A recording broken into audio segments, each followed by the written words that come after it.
Hello, everyone, and welcome back to another episode of Cybersecurity in Focus, the podcast brought to you by Seacon Cyber. I'm your host, Katie Watson, and today I'm joined by Lucy Finlay. Lucy is the Delivery Director for Security Behavior and Analytics at Red Flags, and she is the former Head of Security Education and Training at Aviva. At Aviva, Lucy spent 7 years building out their global security awareness program. Now, Lucy's route to security is anything but traditional. She came through languages, marketing, and people engagement. And I think it is exactly that background that makes her perspective so refreshing.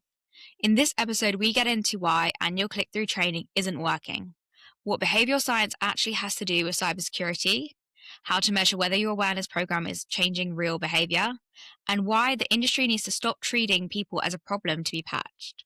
So without further ado, let's get into it. Hey, Lucy, thank you so much for joining me today. Hi, thanks for having me. I'm super excited for this conversation, and one of the reasons is your background is in marketing. Very much at the start of your career, you started in marketing and language before going into security, and it's not your typical route. How has that kind of changed the way you came into the space? So yeah, I think marketing's probably putting it a bit kindly. I was obsessed with food and I really wanted to work in like fast moving consumer goods when I started. Thought, if I can work in a chocolate company, even better. So I ended up going into marketing as sort of work experience. And then because I did languages as my degree, I was in tech companies doing languages work. I was at Cisco briefly, and then I ended up in this grad scheme at Vodafone doing sort of people engagement work, and I sort of came across my first like security program there, and I was like, this is really cool because you can actually do some good with security. And that's how I kind of sideways went from marketing to languages as a degree to with politics as well, so you can sort of see where I'm going with this, and then ended up in security that way. So it's all a bit of a non-traditional approach, but I think that's kind of what's needed in the space to breathe new life into it. And so I'm always a big fan of non-traditional entries into this field because I'm one, and I think everyone should be able to do it if they want to. Definitely. And I think everyone has different opinions and different experiences, and it just helps us build much fresher and more innovative approaches to security. You sort of started in the people engagement space. Yeah. And in terms of what you've seen happen to the industry over time, has there been any significant changes since you started your career in the approach to people engagement? It's a good question.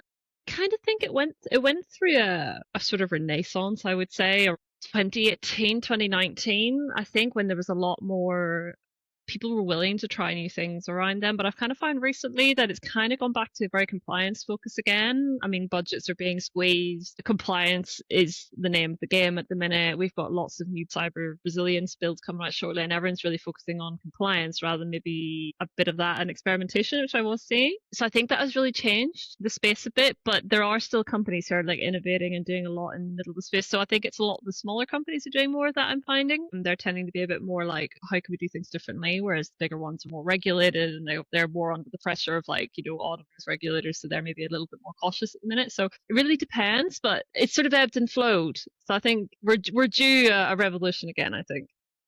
It's an exciting space to be in, definitely. As part of your career, you spent 7 years at Aviva building out there the security education and the training.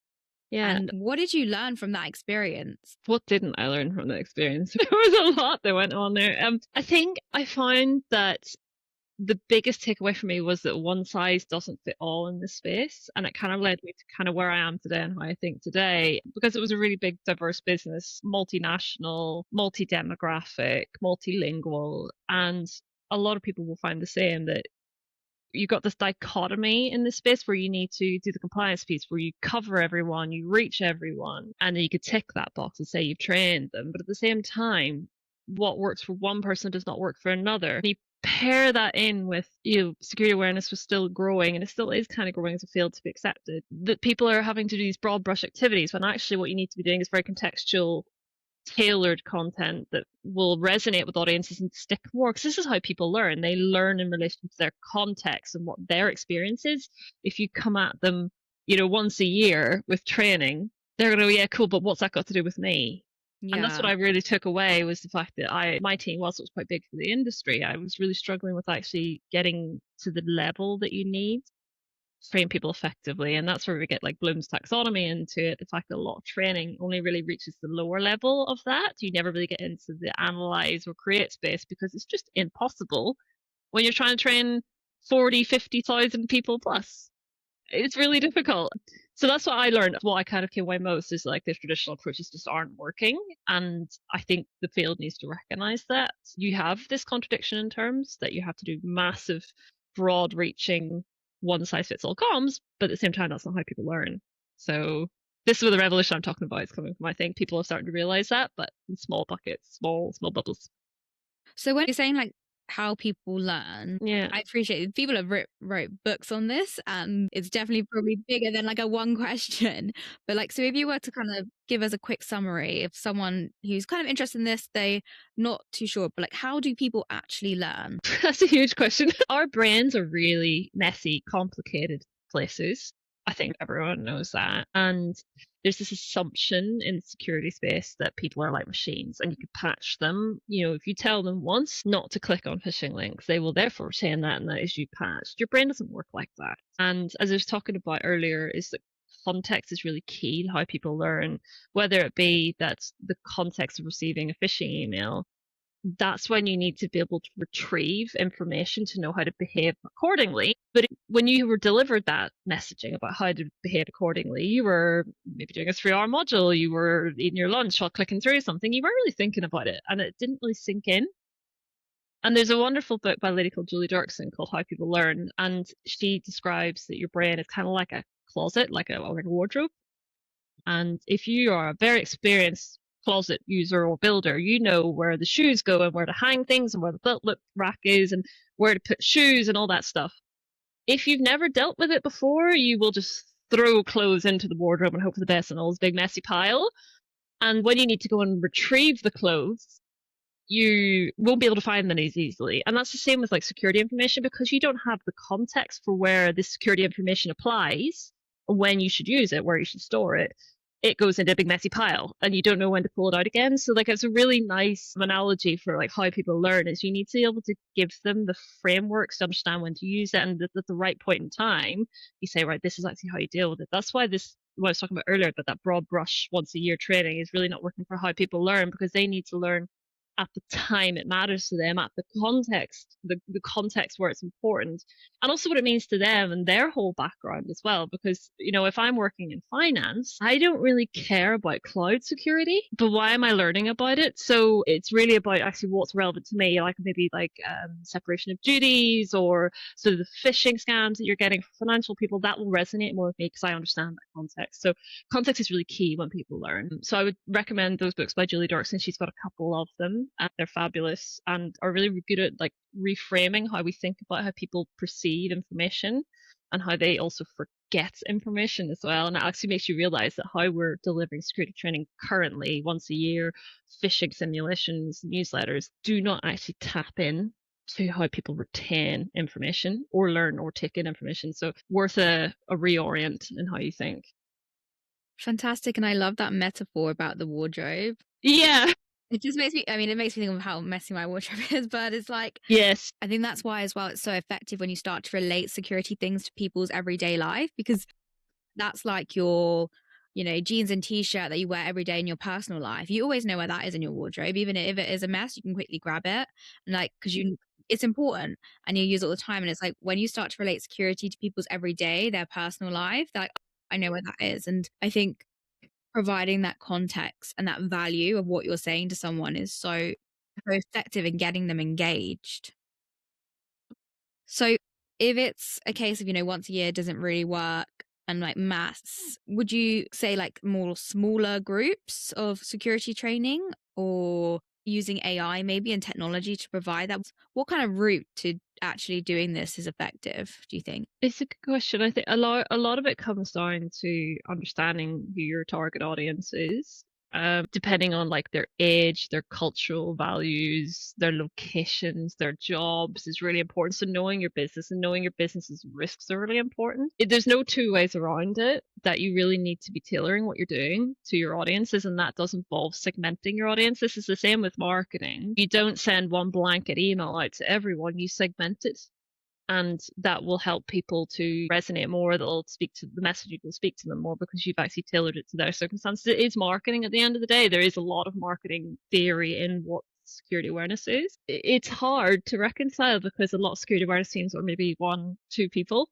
So how do you get across all that? So it's being clever with not relying on that blanket approach and saying, right, I'm good, but instead maybe throughout the year, doing different audiences. So rather than going everyone everywhere all at once, all at one time, is to say, right, this quarter I'm going to focus on developers, this quarter I'm going to focus on senior leaders. And it's like going around it and maybe having that overarching messaging over the top if you need to for general audiences, but it's segmenting it that way. And it's hard to do, but you need to be then measuring what you're doing too, and actually making sure that you're starting out with a data-driven approach. Because if you're saying, right, there's only one of me and I need to segment to get this across and actually move the dial, I need to also be able to prove return on investment to my bosses because we're all in the same boat. We all need to prove our existence. So it's about measuring as well and saying, right, well, actually, if I'm going to do this, what is going to show that I've had an effect on behavior? Something I talk about a lot is NATO's measures of performance and measures of effect framework. So that's measured performance being,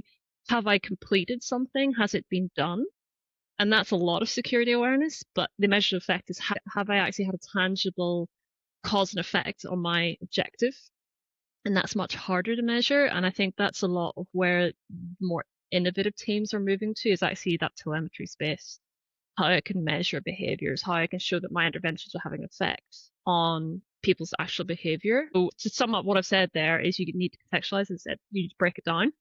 So do segmented work, and then you need to make sure that you're measuring it, measure the absolute bejesus out of it. Otherwise, you're never going to be say, please give me more money for more people so I can expand this, which is half the battle, I think, because at the minute, like, everyone's having to justify their existence. Money is hard to come by, so you got to be clever. So building upon that, because I completely agree with you that measuring is so crucial. What is an effective way to measure this and measure behavior change? Again, it depends on your business. So if you've got the luck to have some decent tooling in place, I think a lot of tooling is starting to get better metrics out the back end. They're starting to understand this whole concept of human risk. I don't personally like that terminology, but it does give that sense that we're being more data driven, and they're starting to understand that you need to be able to evidence beyond click rates, beyond completion rates. Whereas I appreciate not everyone has that budget. So it's about looking at the data you have and orient how you look at it. So for example, instead of focusing on click rates, because everyone's doing phishing simulations still, instead of looking at click rates, is looking at the reporting rates first, because that's a better indicative view of how people perceive security and what they know about it, because they're more likely to behave. This is the desired behavior is reporting. Like, it's that whole classical conditioning piece again. What is the desired behavior here? And it's reporting. Clicking is not desired, but it's going to happen. So it's fait accompli. We don't really care.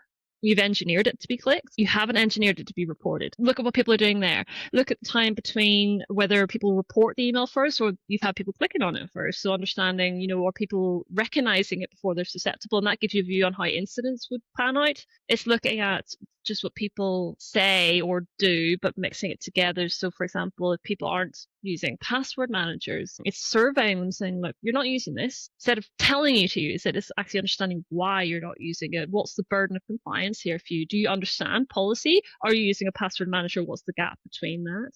And that comes down to the COM-B model. So capability, opportunity, motivation equals behavior. If you're missing one of the first three, you're not going to get desired behavior. And a lot of times this is what's happening in security awareness spaces, that we're telling people to do something. They're going, yeah, I understand, but I can't. So understand what people are saying versus what they're doing. Survey them, get that qualitative data from them and say, look, do you know what policy is here? Do you know what's expected of you? Why aren't you doing it? Really delve into that gap so you can create your own data. But ideally, you need some sort of telemetry in place, a bit like a SIEM, but for humans. And that's the bit I'm interested in, is like, how can you quantify human behavior and how your interventions have an effect? So still chewing on that one personally. Yeah, it's not something you can solve overnight. I think you said it right at the start there, like, humans aren't machines. And I No. think that's why it's like the trickiest part of security. So you said you don't like the term human risk. Mm-mm. Why not? It just comes across very cold to me, and it makes it seem like you're a problem to be solved, which is what I don't like about it. You're something to be mitigated. Whereas human behavior has been like this for thousands and thousands of years. We act like this. Our brains act how they do in response to social engineering. The scammers understand human behavior much better than security teams do. They understand what our biases are. They understand how we emotionally react to things. And this has come from thousands and thousands of years of self-protection. But then we start to label it as a risk and a problem that people are. It's just another fancy way of phrasing, the weakest link. I see it's like we should be designing the systems and the processes around human behavior, because that layer is always going to be there, AI or not. And that's kind of why I don't like the term. It feels very cold to me. But then again, at the same time, we keep saying human risk and security awareness and security culture and security education. It's all the same thing at the end of the day, because really the dial hasn't shifted in terms of people's activities in a lot of cases. Yeah, it's a personal thing for me, that though I don't particularly like the term. I'm sure there's other people who'll shout at me and say that I'm absolutely wrong. It makes a lot of sense though, when you're especially trying to create these cultures, positive. From all the interviews I've done on this podcast, from the people I've met in the industry, the most effective cultures have been ones built on positivity, not necessarily built on the blame game, waiting for someone to trip up and waiting for that kind of to punish them, purposely built. So it makes a lot of sense. And you mentioned AI when you were saying that answer. And how do you think AI is really changing the security awareness landscape? I'm seeing pockets about, really. So I'm finding, like, at least from my sort of current experiences, a lot of businesses over late 23 and 24 were still trying to figure out what they thought about it. There was a huge surge in people using it. Year on year, we were seeing like surges of people using or visiting AI websites, but not really any meaningful governance around it. We're starting to see more of that this year, like people, customers we're working with, we're starting to see more guidelines being put in place and more policies, and they're all vastly different rather than sort of free for all we saw in the last couple of years. In terms of the awareness space, I mean, I'm hearing mixtures, as I said. So some people are using it to help them write content. I've seen some vendors are starting to sort of integrate it into what they're doing. To what extent and to what success, I'm not sure yet. I've seen like offerings of where you can do like auto-generated translations and videos on topics, but then there's studies saying that people really don't resonate with this, like they really don't engage with it. That uncanny valley doesn't work for them. So I think people are still trying to figure out what they need to do really in this space. I would be interested to sort of see if anyone off the back of this has had really any great success in it yet, because I still think we're still trying to feel our way through it. Don't know about you, if you've come across anything in your rounds. No, not yet. I think we're in that experimentation phase. We're in the playing around with it, and I see it a lot from the marketing front, where I see something like that has definitely been generated by AI, and I'm like disconnected from it. But at the same time, it can be used to work more efficiently, to achieve more results. And when we talk about that tailoring, that segmentation, I'm just thinking about how you could build personas, and you could, maybe ask, for example, if you took Claude and you trained it and say, okay, imagine you're in the finance team now. What would you need to learn, or what would you find interesting? And we can start to use it to brainstorm and generate ideas. So that comes from sort of having a marketing experience, how we could essentially use it. It's a tool, right? It's a tool. That's what AI is. And it's a tool that attackers are using to write more personalized, bespoke phishing emails. So maybe the flip of the coin is, how do we use it as security professionals to tailor our training, for example? Yeah, I think I've seen mixed sort of views depending on the report you're reading about AI enabled phishing and enabled social engineering. Obviously, there's like a whole sort of software as a service on the dark web where you can buy various AI enabled kits to help you do things. But then I've also seen reports that are saying, well, it's not really helping in much. Some cases, it's not really that useful. I've seen it obviously being used for like OSINT, better scraping. So I've heard mixed results on it, but I think at the end of the day, we're still going to see better tailoring, fewer of the typical indicators of social engineering that you'd usually see. I think the rise in voice phishing over the last year or so, about was it four times more common now, is going to get even better when you're using deep fake voices, better scraping of your social media. I mean, this whole thing about social media being locked down has never been truer. So I think, yeah, for me, again, I think this is just going to be more sophisticated, but still the same sort of hallmarks, harder to spot. And I think you're right. It is about making sure that the training we're doing has got it, but without making it seem AI. That's the bit, because it becomes sort of superficial.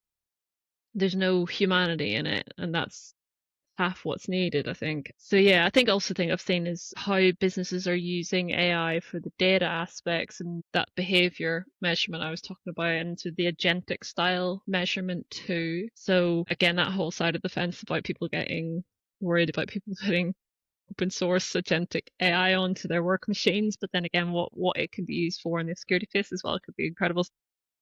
Yeah, I think it's all a bit in the mix at the minute. It's my very uneducated view on that. No, it's definitely an educated view. And I think it's, like you said, there's no definite answer right now to it. And it's No. an evolving space. It's so constantly changing. It sounds as well, it's a little bit like the methods are changing, but the principles of like how people learn, that is staying the same, correct? Well, yeah, thousands of years of how people's brains works aren't going to be picked in a year and a half of AI tooling. So maybe, I guess, like from that like line of thought, in these times where technology is changing so rapidly, it's actually leaning on what is more stable and building bases from that would result in more effective results, essentially. Measuring, if you rely less on the tech but more on the theory of how people learn, you're going to be able to reach them better. I think so. There's the intentions, and I think a lot of my peers they understand the behavioral science side, and there are more, like you look at job specs, there is more leaning towards an understanding of behavioral science or background in it even, which previously you wouldn't have seen. You would have seen like you need to have an IT background, or comms was used quite a lot as well, but there's more and more of this behavioral science background coming into play.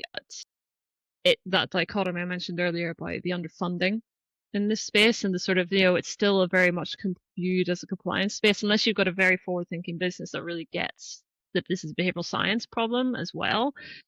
You'll be told, well, no, you're given one phishing tool, you've been given one person, now get on with it. It needs to change in that respect. I think we need to understand that this is very much a human problem, what we're dealing with and how people learn. Maybe AI can help with that aspect of it. It's by using it, getting it to help apply some of the models to what you're writing, to the videos you're recording, to get it to, as you say, rewrite or at least apply the different angles that you could probably lean on people's biases a little bit, or lean on, for example, you've got the mind space model and how that affects policy implementation. That was used for policy implementation, is actually, but it has some really good principles in it that you can again use for your messaging and security to say, well, actually, like, what do people find salient? How do I prime people? How do I make this like relevant to them? And that's what I mean about this becoming a behavioral science piece, because government's doing it to great effect, healthcare does it to great effect.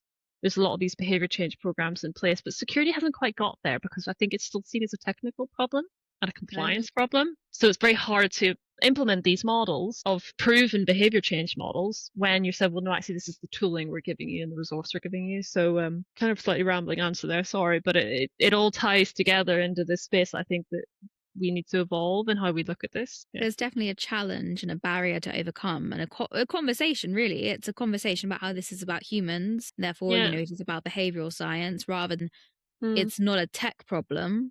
It's not technology. And actually looking at it from a human lens is how we're going to solve it. Yeah. And you've mentioned like a couple of models on our chat already. So where would you begin if you were a head of IT listening to this? And maybe, maybe you haven't got the biggest department. Like I said, this is an area that isn't got the most funding. Where would you begin if you wanted to start really driving some security engagement within your organization? This is probably where I take the behavioral science hat off and actually put on my CISM and sort of risk hat on. Is actually, you start, this whole function is there to support the business's well-being and to keep your information secure. And I would look at what your risk register is saying first and understand which problems are, can be influenced by human behavior. And when people go, oh, problem exists between keyboard and desk, whatever it is, can't remember the name of it, I hate it. That's fundamentally looking at it the wrong way around. It's saying, because that's still looking at it as an IT problem, when actually it's the IT, which is just an extension of human behavior. That's all it is. So you need to actually look at, right, what is in my risk register that matters? What are my priorities? And say, well, what human elements in this can I start to influence? The one that I would recommend most of these people to look at is the COM-B models. So COM-B, and that is looking at capability. So people Do they have the physical and the psychological capability to carry out what I'm asking them to do? Like, for example, if I need them to type their password in, they need to have fingers and a keyboard. Opportunity, like, do I give them the chance to do it? If I'm saying people, I need you to store your passwords in a secure way, am I giving them a password manager? Is the opportunity there? And is the motivation there? And a lot of security awareness focus very strongly on motivation, but ignores the other two. And then a lot of IT managers will say, well, we put all this stuff in place, but no one's doing it. So just go and tell them to do it. Influence motivation. And like, people aren't going to be motivated, whether intrinsically or extrinsically, if the other two elements aren't there, like that whole burn compliance. Like, I really would like to store my passwords securely, but you're not giving me an option to do it. So I'm going to write on a post-it. Yeah. So that's what I would do. And that helps you almost do that gap, that risk analysis. The COM-B, apply it to your risk register and say, right, what is happening here? Why is this not sticking? Let's apply COM-B to it. And that's a really good way to say, right, here's what I need to go after. And I think it chunks it down a bit, because otherwise you get into the whole world of behavioral science and, comms and context and all these things, and it gets very overwhelming. So if you're on your own, you're IT manager and you're a one-person band, I would go for that. And secondly, listen to your security awareness person, because a lot of the time we tend to come at the end of the chain. An incident's happened.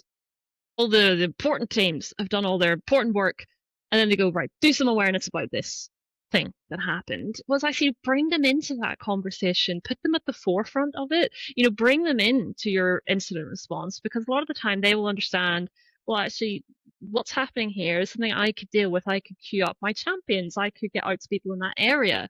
I can help with this incident and actually help contain it with you. So we should be in the containment phase rather than the recovery phase of incidents. And a lot of the time, I find that my peers are coming at the end of something, like maybe a couple of weeks after it's happened. And that is too long after the context. That's too far out. And it's the same with phishing simulations. We go to them weeks after saying you clicked on the link 6 weeks ago. And you're like, oh, I can't remember that. So yeah, so COM-B, look at your risk register and listen to your security awareness person. Generally, they know what they're doing. And they'll have some good ideas to help you in the thick of things rather than a fluffy nice to have afterwards. Fantastic. And you mentioned champions in that. And I think champions are a great way to drive cultural change. What is the best way to spot and nurture a champion within an organization? Champions networks are hard work, and I think they're underestimated, both in how much work they are and how effective they can be. There are some really good companies that help you shape up security champions networks. I don't know if I can name drop any of them here, but if you search security champions networks, you'd find them. But these people generally, they've got a lot of energy and have got the time to be dedicated to being your eyes and ears, and it really helps amplify your very small program, especially if you're resource strapped. But it's keeping them engaged, and also because realizing that it is an extension of their day job. So it might be that sometimes they just disappear and they're too busy after a while. So champions networks for me need to be, there's that element of that sort of extracurricular style one, but I think actually if I was rewriting security awareness job specs now, I'd actually position as business partnering with a real emphasis on behavioral science, because what you should be doing is speaking to the areas that there are problems in. So like contextual piece, for example, are devs, not coding securely, or finance people ignoring separation of duties, whatever that may be. And you should be working with the champions in those areas to say, right, we're seeing this problem. So rather than me sending comms out, which ain't nobody going to listen to, it's about working with the people who own that area and the business owners. And same in every security sphere, is you should be working with the business owners in the area and saying, right, there's a problem here. How can we fix this in what's called the choice architecture you've put in place? Make it easy for people to behave in the way we want them to, rather than giving them comms and then figuring out why they're not behaving how we want to. So it should be business partnering is how I would write this. So bezoing almost. So there's a very strong, I see sort of a merging niche of bezos and security awareness people sort of almost merging together, because it's very much a business process problem now, not just send some nice comms out. So it's a space I've been mulling on recently. So watch this space. It's really insightful, though, what you've said. And everything in this episode has been so insightful because it's come at a lens where we don't typically think about it. It's not been, what piece of technology do you need to buy for this? It's actually thinking about the human, understanding why someone wouldn't do something, and understanding the barriers and how you can really, enable people to act and behave securely, whether it's through knowledge or providing the right tooling, but providing accessibility to it. This has been a brilliant conversation, Lucy, and I wanted to give you the opportunity. There's one thing that you want someone to take away from this episode. What would it be? Oh, it's a really good question. If it's a leader listening, so the CISOs of the world, the heads of IT, the heads of security, is don't ignore this. It's not an afterthought. It is actually an integral part of people, process, and tech. So we shouldn't be ignoring 33% of the holy triad. And for my fellow practitioners, is think about context. We all know that broad brush doesn't work anymore. So how can you segment what you're doing and use what you've got? You don't need to have a million tools. You don't have a million people, but look at what you've got and how you can think of it. Thank you so much, Lucy. This has been a fantastic episode. You're welcome. And that's a wrap on today's episode of Cybersecurity in Focus, the podcast brought to you by Seacon Cyber. A massive thank you to Lucy. This episode really challenged how we think about the human side of security in the best way possible. The message is clear. Generalized comms don't work. Context is everything. And if you're sending the same training to everyone once a year and you're wondering why nothing is changing, you need to start with how people learn. If this episode made you think differently, please share it. And you can show your support for the podcast by subscribing and commenting below the topics you'd like us to cover in future episodes. We'll be back next week with another episode. So see you soon.